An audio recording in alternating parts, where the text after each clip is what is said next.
This week, we heard the news of the death of Juan Ponce Enrile. So he's one of the consequential figures in Philippine history. He was 101 years old. So probably he is best known for his role in the 1986 EDSA revolution, where he and together with the former president, before he was president, Fidel Ramos, called on the people to gather in EDSA and what we later called the people power. So we see how a unified majority of people can topple a strong government, can change a regime. Now, when we look at the history of the church, we know that the church in the New Testament began in a minority, just a small, a handful group of people, and yet we saw its birth and its progress. And we see that the progress of the church cannot be explained by a sort of a people power. It is not because of the power of the majority of a great number of people, but it could only be explained by the act of the Almighty God. So we will be opening today from the book of Acts, and I want to read from Acts chapter 5, verse 27 to verse 42. Acts chapter 5, verse 27 to verse 42. It says here, "And when they had brought them and set them before the council, and the high priest questioned them, saying, We strictly charge you not to teach in this name, yet you have filled Jerusalem with your teaching. And you intend to bring this man's blood upon us." But Peter and the apostles answered, "We must obey God rather than men. The God of our fathers raised Jesus, whom you killed by hanging him on a tree.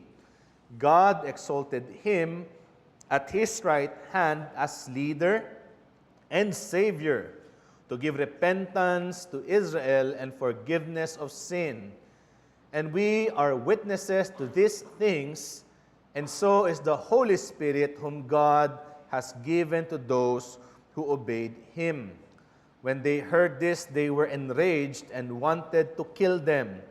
But a Pharisee in the council named Gamaliel, a teacher of the law held in honor by all the people, stood up and gave orders to put the men outside for a little while.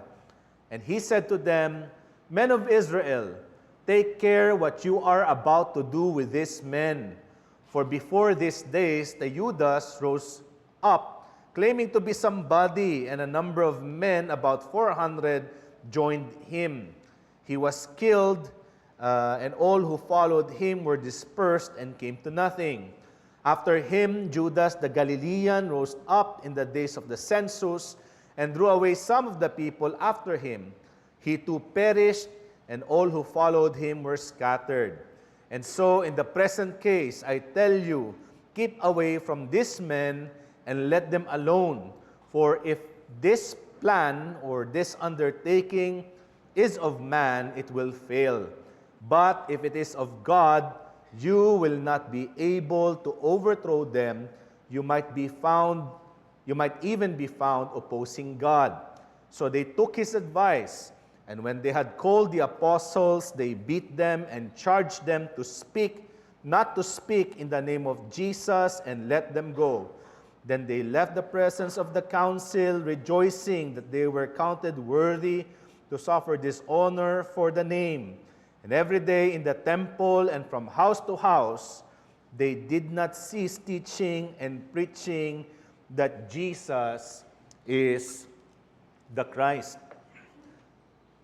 Now we know that in the book of Acts, it narrates for us the birth and progress of the church. Now, when the book of Acts began, the writer Luke tells us that in his first letter, which is the Gospel of Luke, he spoke of what Jesus began to do and teach. Now, in the book of Acts, Luke is going to narrate how what Jesus began will continue. Meaning, as Jesus began to preach and teach, it will be continued by no other than the church in the leadership of the apostles of the Lord Jesus Christ. And as we read in the book of Acts, we see how the church develops, how it grows, but with the growth of the church also comes the effort from the evil one, the devil, to steer the world and limits the progress of the church. Because we know that the devil will do everything if it would not be able not only to limit the work of the church, but if he can, he will destroy the work of the Lord Jesus Christ. Now here in chapter 5 of the book of Acts, here we would see the great difference of what a Christian is from those who continue in the life of unbelief. And we see here the great statement of the Apostle Peter, and I'm sure many of you probably knows this statement when Peter said in verse 29, we must obey God rather than men. And it tells us that the great difference of those who believe and those who continue in unbelief is obedience, pagsunod sa Diyos, obedience to God. And that is what we will find. There are two people in this world, two kinds of people, those who obey God and those who continue to disobey God. So here I want to propose to you this message. This fallen world refuses Christianity because the fundamental nature of sin is disobedience to God. Itong sanlibutan na ito ay hindi tumatanggap sa ebanghelyo, sa Kristyanismo, dahil alam natin na ang kasalanan, ang natural nito ay paglabag sa Diyos, pagsalansang sa Diyos, disobedience. Now we know in the scriptures that unbelief is exactly the same as disobedience. You see, remaining an unbeliever means that you remain in disobedience towards God. Nananatili ka sa iyong pagsalansang, sa iyong hindi pagsunod sa Diyos. And that is also what we will see in what we read earlier in Hebrews chapter 3, when the writer of the Hebrews said, "And to whom did he swear that they would not enter his rest?" That's in chapter 3, verse 18. And he said here, "But to those who were disobedient." So we see that they were unable to enter because of unbelief. So nakikita natin that disobedience is exactly the same as unbelief. And therefore this afternoon, you must ask yourself, don't simply think that when you continue in unbelief, that you simply do not believe in God and the Lord Jesus Christ. It also means that you are continuing in your rebellion to God. Nananatili ka sa iyong rebellion sa Diyos. Nakikipaglaban ka sa Diyos. And the proof of that is your disobedience. So when Peter challenged the Jews, we must obey God rather than men. He is also asking that question, are you obedient to God? Or are you continuing in your disobedience to God? Ikaw ba ay sumusunod sa Diyos? O ikaw ay nananatili sa pagsalansang sa Diyos? That is the challenge of Peter to the Jews in his day. And that is also the challenge of Peter in the world this day. As you hear the preaching of the Word of God, are you continuing in unbelief, in disobedience? Or are you a person who desire to be obedient to God? And here we would see two things as the sign of man's disobedience to God. Dalawang bagay na magpapakita sa atin ng disobedience.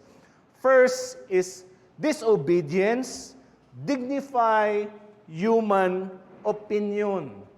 Disobedience dignify human opinion. Now, here we know that the church is progressing. In the background of Acts chapter 5, the church is growing, the apostles are teaching, and as the sign of them being the revelation bearers, they are performing miracles. But of course, the leaders of the Jews, the chief priests, and the Pharisees, the Sadducees, and the Senate of Israel, they are against the work of the church. So they seized the apostle, they put them in prison, but at night, an angel came to them and released them.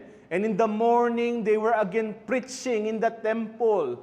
So when the chief priest realized that these men have been freed, although miraculously, they tried to arrest them again, and they presented them to the Sanhedrin, the council of the Jews. And here we are. They are in front of the council. They are giving their defense. The apostle Peter standing in the place of before the apostles.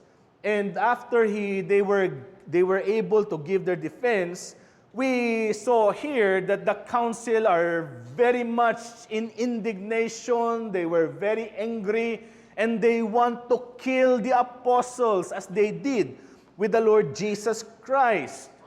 But then there is this person whose name is Gamaliel who spoke to the council. And as he spoke, we saw that this prevented the murder of Peter and the rest of the apostles. Now, who is this Gamaliel? Now, Gamaliel, it says here, is a person who is very much honored by the religious Jews. Even of the leaders of the Jews, he was highly looked up to. In fact, many said that he is called Rabban instead of Rabbi. Rabbi means teacher, but when a person is called a Rabban, it means our teacher. He's a greater teacher. He is our master. And he is ranked as one of the greatest teachers of Judaism. We know that even the Apostle Paul said that he sat under the teaching of Gamaliel. And this Gamaliel spoke to the council, and he tried to convince the council to let them alone. Sinabi niya, pabayaan niyo sila. Because he said, if it is of God, it will succeed.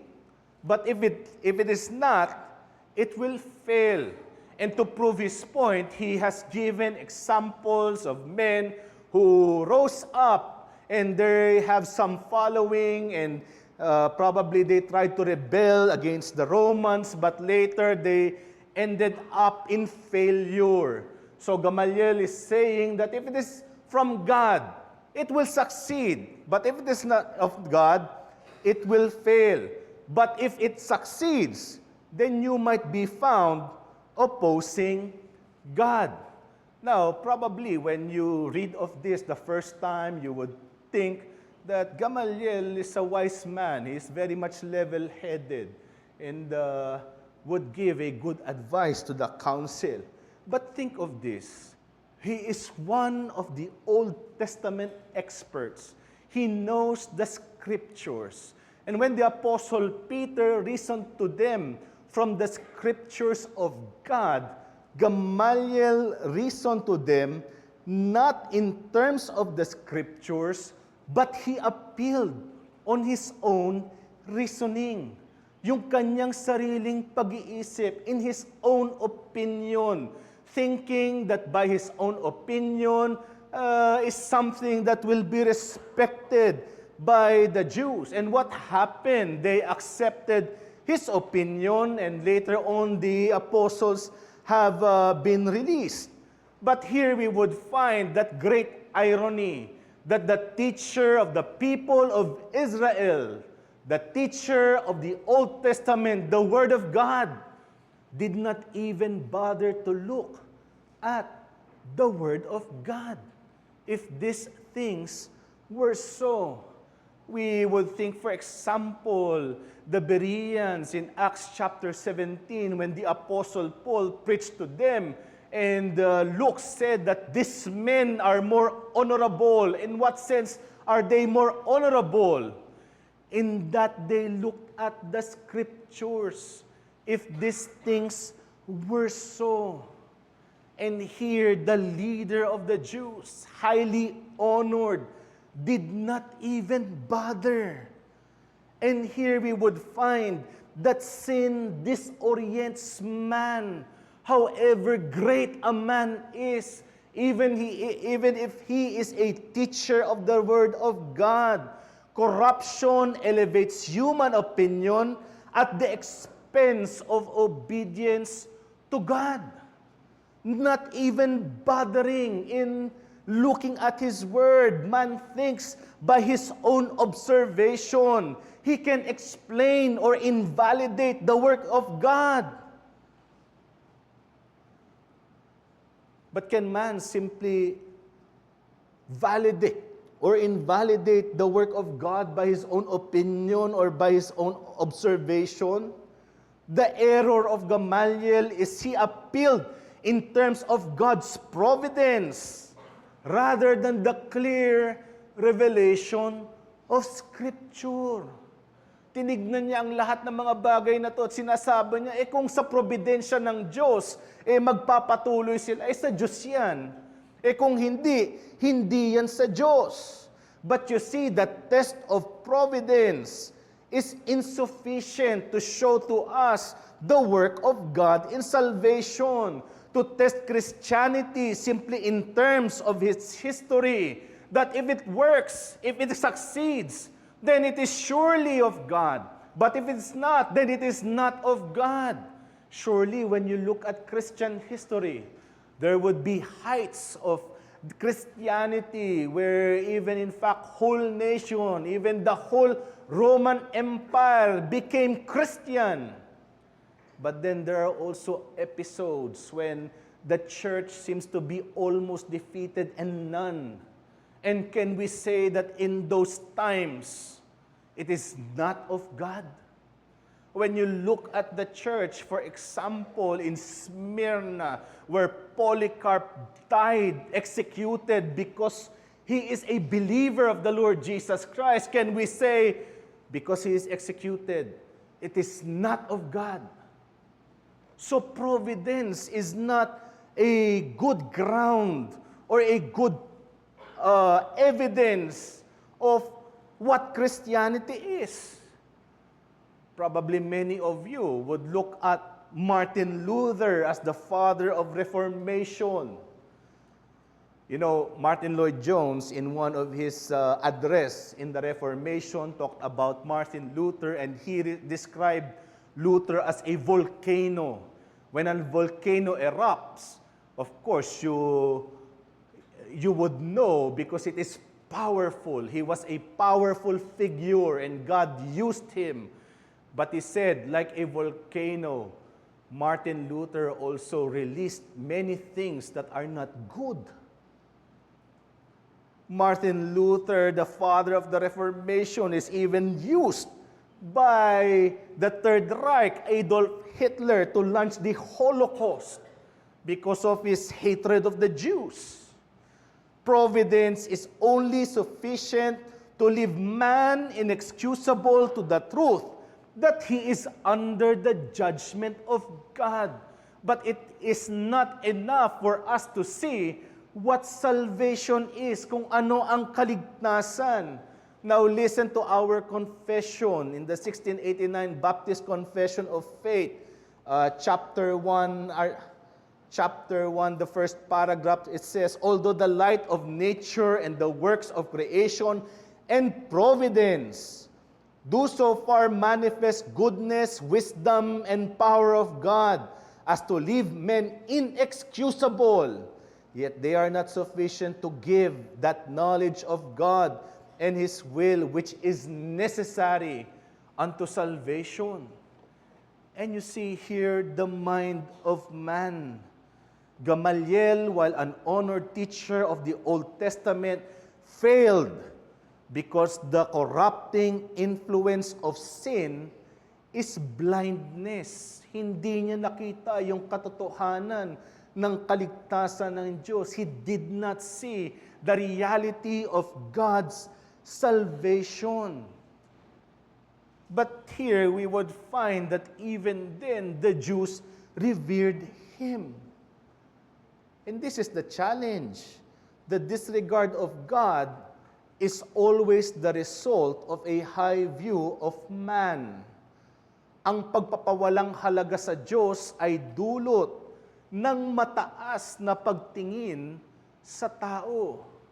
This is what they're doing with Gamaliel, with one word, with one sense of reason. They accepted it. Probably they have not questioned it and think, this is a good word that we must follow Him.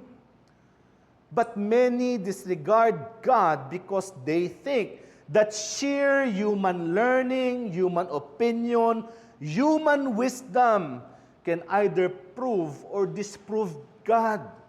They are simply thinking that by our own power, by our own wisdom, we would know if God exists or if it does not exist, if this is His work or it is not His work.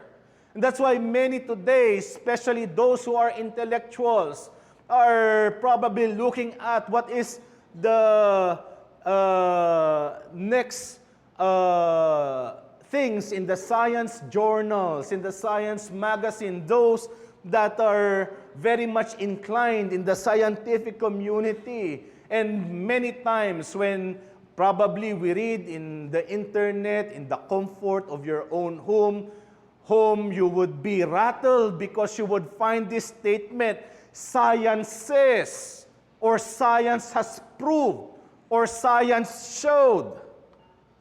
And you are rattled because science has proved something. You see, science is just a method of study. Paraan lang ito ng pag-aaral. It is not science who's saying these things.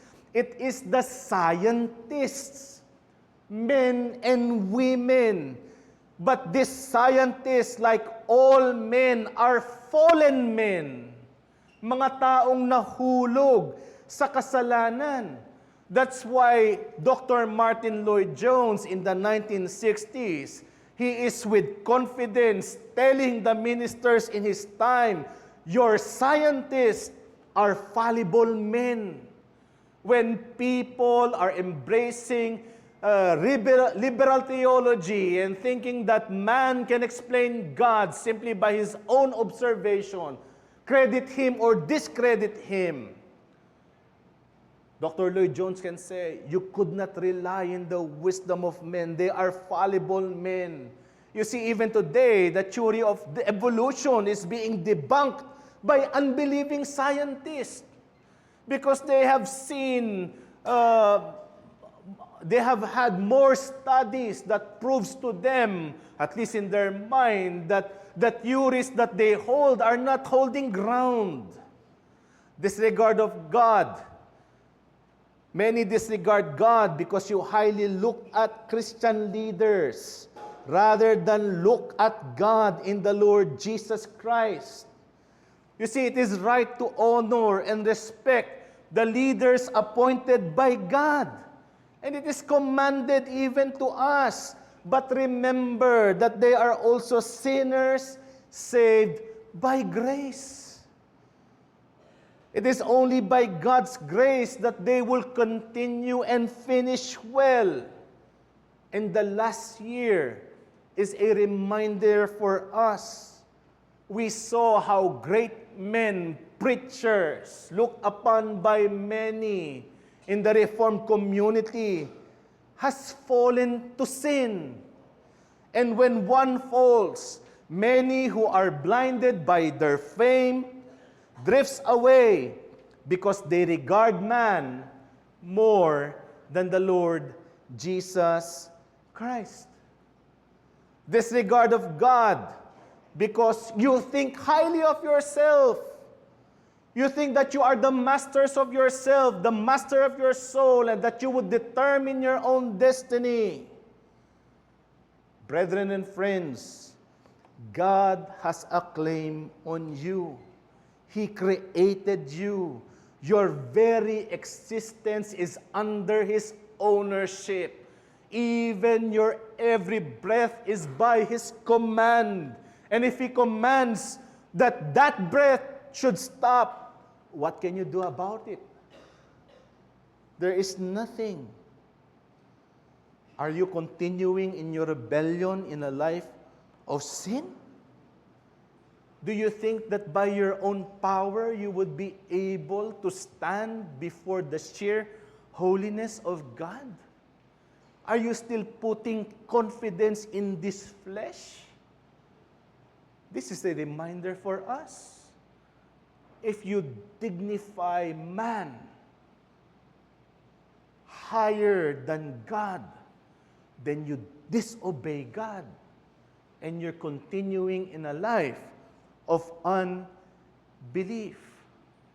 Well, we know that one of the greatest statements of the Reformation was given by Martin Luther in the Diet of Worms in 1521, when he was put in front of the council, asking him to recant everything that he taught and everything that he has written, because he learned about justification by faith alone, and that salvation is only by believing in the Lord Jesus Christ.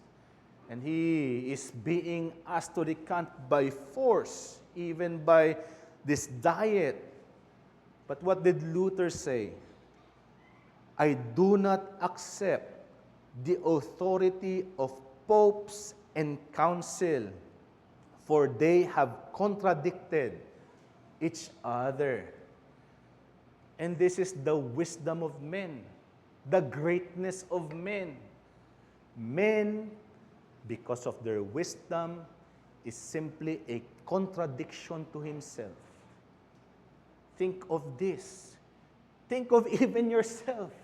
How many times have you contradicted yourself? You are not consistent even in yourself. Probably you have said, I will not do this anymore. I will not do this sin anymore. I hate this so much. But come another day or another week, you're in the same sin. You are a contradiction to yourself. So you could not trust even yourself. So to trust our eternal destiny in the word of fallible men is not only foolishness, but spiritual suicide. Where are you now? Are you in disobedience? Do you think that the word and the wisdom of men is greater than the word of God? If that is what you think, then you're killing your own self. You're going to die because of your sin. You are in disobedience against God. You continue in unbelief. However honorable Gamaliel was, he is in contradiction to God. He is unbelieving. He is disobedient. And so is the rest of the Jews. The second thing that we would see, disobedience, is disregard for the word of God. Now we will go back to some more verses. We would see here how Peter and the apostles defended what they were doing. They said, it says here in verse 27 that they were brought in front of the council, and the council told them, we strictly charge you not to teach in this name, yet here you have filled Jerusalem with your teaching, and you intend to bring this man's blood upon us. Well, listen how Peter answered. And Peter and the rest of the apostles answered, we must obey God rather than men. The God of our fathers raised Jesus, whom you killed by hanging him on a tree. God exalted him at his right hand as leader and Savior to give repentance to Israel and forgiveness of sins. Verse 32, and we are witnesses to these things, and so is the Holy Spirit, whom God has given to those who obey Him. How did the Apostle Peter and the rest of the apostles answered? Peter began by saying, the God of our fathers. This is an indication for them, calling them to look back at the Old Testament. It is God who promised in the Old Testament by their fathers, by their patriarchs, that the Messiah would come, the Lord Jesus Christ would come. And then, after He said, the God of our fathers, immediately He went to fulfillment. The God of our fathers raised Jesus, whom you killed by hanging on the tree. God exalted Him at His right hand. So not only did the apostles said to the council, look, the Old Testament scriptures tells us that the Messiah will come. But here He is. He already came. It is already fulfilled. The Old Testament scriptures which you read before your eyes, you saw the Messiah. And yet, what did you do? You killed Him. You hung Him on the tree. But did that stop there? No. God exalted Him. God raised Him from the dead. And in verse 32, Peter said, we are witnesses. Of course, we know that there were many who witnessed the resurrection of the Lord Jesus Christ. But the Apostle Peter is saying, we are appointed by God. We were appointed. And they also were the revelation bearers sent by the risen Christ. It is the Lord Jesus Christ Himself who sent them. And so is the Holy Spirit. It is by the Holy Spirit that these men were able to reveal these truths, to preach to men and women that they should believe in this Jesus. Remember, before the Pentecost, these men who were with the Lord Jesus Christ for 3 years, they were fearful. They have no power by their own. They do not want to reveal this message. But then when the Holy Spirit came, what power did He engulf the church that even these fearful men had courage to preach the Word of God?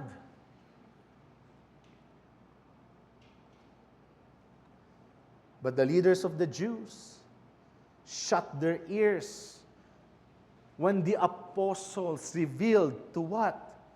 Revelation. Pagpapahayag ng Diyos. You see, what is this revelation all about? Why is it necessary that these things should be revealed in our hearing? Let's go back in verse 20. When the angels freed them from prison, what did the angels say? Go and stand in the temple and speak to the people all the words of this life. What they were doing is preaching the word of this life. Preaching the Lord Jesus Christ is the gospel. It is life. And everyone who hears it and who obeys will find life, will find salvation, will find redemption from their sins. And so obedience to God means to be subjects to the revelation of God. Ang pagsunod sa Diyos ay pagpapasakop sa kapahayagan ng Diyos. God has revealed Himself and His plans in the Old Testament through the fathers, to the patriarchs. But God also revealed Himself in the New Testament in the person of our Lord and Savior Jesus Christ. And then later on by His appointed men, the apostles. That's why they can say with confidence what God has promised in the Old Testament, fulfilled in the Lord Jesus Christ. And we are witnesses. Nakita namin. We are not simply telling you a myth or a story which you can accept or not, or you would probably find amusing. No, this is the words of life. Salita ng buhay. The apostles appealed to the authority of God in terms of revelation, pagpapahayag ng Diyos. Our fathers, we are witnesses. What does this mean for us? You see, after the apostles, wala na tayong mga apostol. We don't have any apostles today. But we have their witness in the scriptures. Our fathers means the Old Testament. The witness of the apostles in the New Testament. So our appeal to men and women when we preach the gospel of the Lord Jesus Christ is that it is promised in the Old Testament and it is fulfilled in the New Testament. That's why we have that authority to call men and women, boys and girls, whatever your situation is, to believe. Because Jesus already came. Jesus already died. He was already buried. He already rose again from the dead. He is now seated at the right hand of the Father. And He commands you, men and women, repent.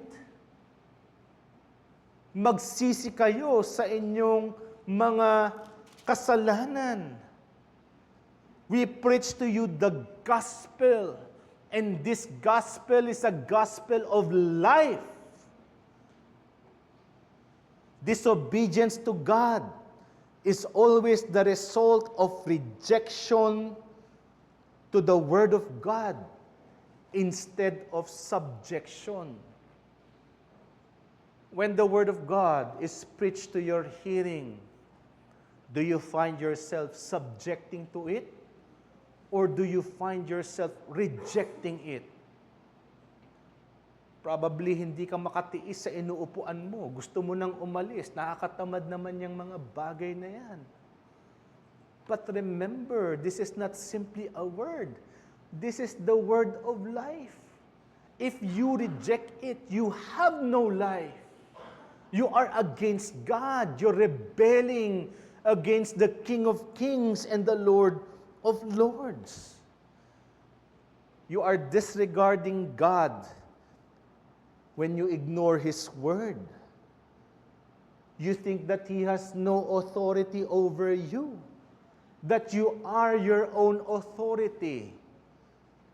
You disregard God when you diminish the authority of His word.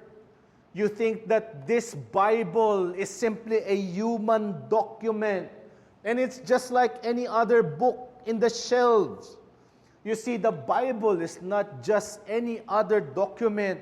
It is the product of God's creative breath.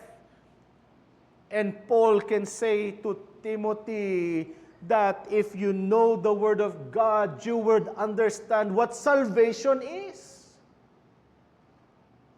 You disregard the God when you add other authorities and you think that it is equal with the Word of God. That's why there are men, even religions like the Roman Catholic Church, they think that tradition is in equal footing with the Word of God. And in many times and in many ways, it is the word of man that goes above the Word of God. That's why you have Marian devotion. You see, last week, yan yung na pag-uusapan when they were saying that at last the Roman Catholics saw that salvation is only in Jesus, not with Mary. But if you read those documents that were written, they were actually instructing the Catholics how to venerate Mary. And their proof is by the pronouncements of their popes and their councils, not by the Word of God. We disregard God when we twist the Word of God. When instead of subjecting to the Word of God, you subject the Word of God to your own meaning. Iniisip mo na na ikaw ang may karapatan na magsabi kung ano ang sinasabi ng salita ng Diyos. You could not twist the Word of God and think that you could give meaning to His Word. It is God's Word. And therefore, we should find what God's meaning is. When God tells you that a sinner will die in his sin, that is what God meant.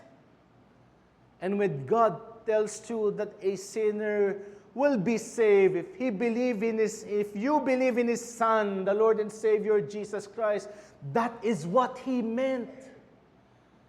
That there is no salvation under heaven but only by the name of Jesus. But the question is, do you believe? Do you obey the Word of God? When the Word of God commands you repent, it is not a request. It is not a suggestion. It is a command. And therefore the question is, are you obedient to that command? All these products of human genius, but by disregarding the Word of God, it is disobedience, hindi pagsunod sa Diyos. And what are you missing if you remain in disobedience? You don't have life. You remain dead. Spiritually dead. And later on, if you remain in your deadness, God will send you to the second death, which means you will be separated from God forever. But then what the Lord Jesus Christ offers you is life. And this life is explained to you by Scripture.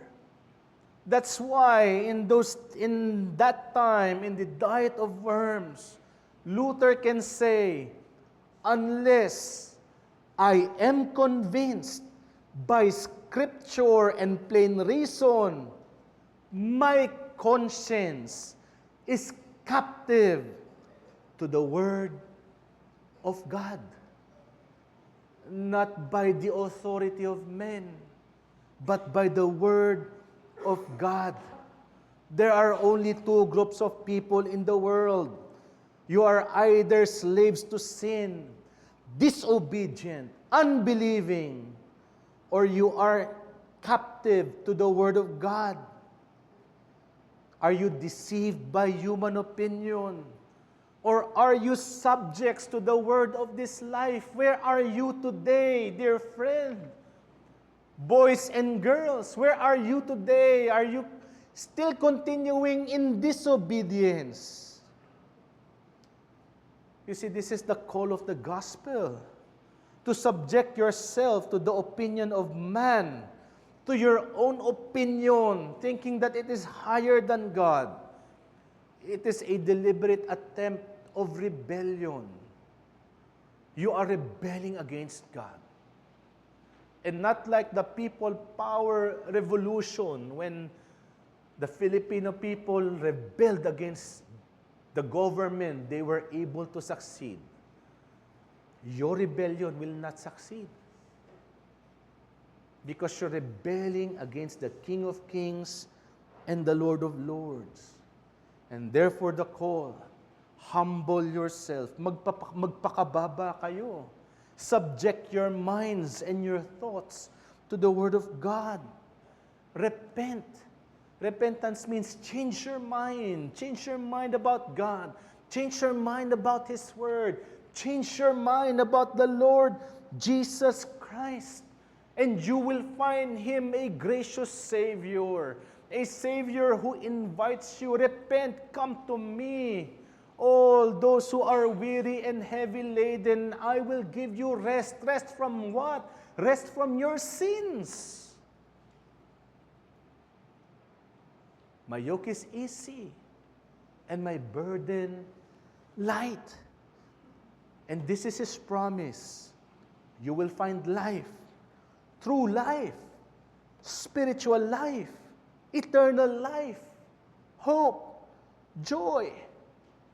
But if you reject, there is uncertainty, confusion, error. Where are you? So confronted by the Scriptures, to remain disobedient is inexcusable foolishness. Magpapatuloy ka ba sa buhay na kahangalan? Are you continuing in a life of foolishness when the Word of God is clearly presented to your hearing, knowing that there is no salvation but only in the Lord Jesus Christ? Repent, repent, and believe. Let us come to the Lord in prayer. Our God and our Heavenly Father, we do thank you for this time which you have given to us again to listen to the preaching of your word. Indeed, O Lord, this is not simply the words of men, although the Scriptures were written by men of your choosing, but this is the Word of God, the very Word of God. This is the Word of life. And so, O Lord, we do pray that even in this afternoon, that you would give life to those who are far away from the Lord Jesus Christ. May they find Him this afternoon as a gracious Savior who is willing to accept them to Himself. We pray, O Lord, that many who think that by their own power and by their own wisdom, they could find a way to be accepted by God. Lord, may you convict them of their sin, that they may find themselves unable to come to the Lord Jesus Christ, that they may be saved. Help them to look to Him as their own Lord and Savior. We ask, O Lord, that your grace will be showered this afternoon to men and women, even to those who are young. We ask, O Lord, that your grace would truly abound in each and every one of us. And for us, O Lord, who has found this word of life, may we be encouraged, knowing that whatever words, wisdom, honor that the world gives to men, our great glory is not to men or to this world, but in the Lord Jesus Christ, who is now reigning, seated at the right hand of the Father. And in His name, and in His name alone, we have hope in this world. And later on, as we look forward to His coming, we will attain glory. We ask these things in the blessed name of our Lord and Savior Jesus. Amen.